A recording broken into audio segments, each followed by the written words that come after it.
Let's have a call in Romford. Ayo. Hi. The day before the vote that Mrs May lost, a group of people known as RemainerNows from all over the country met up and went to see a group of MPs in Parliament.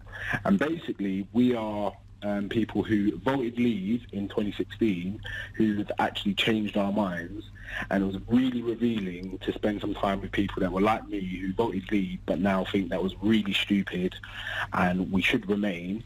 And the only way forward really I see now is a second vote, and I don't see how we can undermine democracy with more democracy. The only question is what needs to be the question on the ballot paper so it's fair, so that everybody's views are represented in some way, and then it's a democratic vote. If Leave was to win after that second referendum, I for one would support Leave.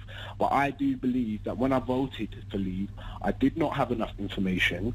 I did not really understand the implications of what I was doing, and since that time I did something like I went to Amsterdam, and because I got a contract out there. Oh yeah. So in 2017, Amsterdam.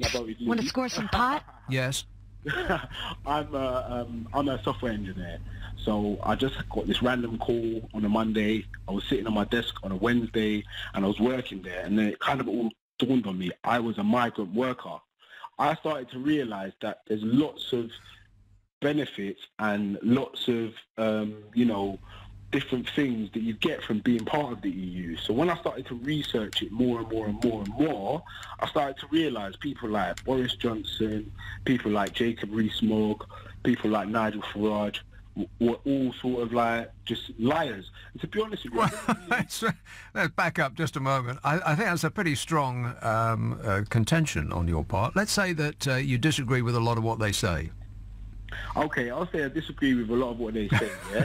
But you see, what the point I'm trying to say to you, the reasonable people need to stand up now. The reasonable people who voted Leave. All right, well, let me ask you this, Ayo. I mean, you've been around, obviously. You've talked to people in various countries and situations and jobs and so on. Do you think that the majority of the people have learned in the intervening period as between the referendum and now as you have? Do you know what? I'm speaking to a lot of people. Literally, I asked the midwife the other day when she came round if she voted in, 2016. I'm like very passionate about it now. So I spoke to a lot of people, and from what I can see, like there has been a shift towards people who did vote Leave, who now think we should remain. I've spoken to lots of people, and the way I see it is, Leavers, I'm begging you, as a fellow UK citizen, we need to sort this out. We don't want to have riots or disorder. We just want to sort this out and get over this hump and turn a corner, okay? Yes, there was a vote, but it is clear that Leave wasn't defined. A lot of different flavours of Brexit were floated. We had Norway, we had Sweden, we had Canada plus, we had this, that and the other. Let's be honest with ourselves. Who really knew what WTO was until last week? No one. Yeah, people thought it was a wrestling federation. Yeah, exactly. And now everybody's saying, let's just do this WTO. Let's just do this thing.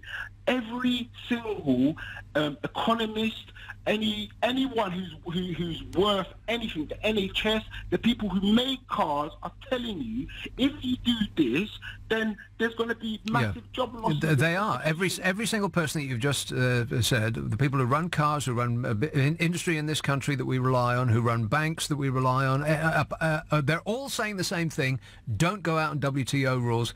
Don't crash out with a no deal. All of them, except for a guy who runs pubs and a fella who has relocated to Monaco for tax reasons. Can I make one other point? Yeah, you know one thing, right? A lot of these people, they do come on the radio and they do sort of like make all these claims. But the thing is, yeah, any time that they're put up against somebody who really knows what they're talking about, they always get shown up.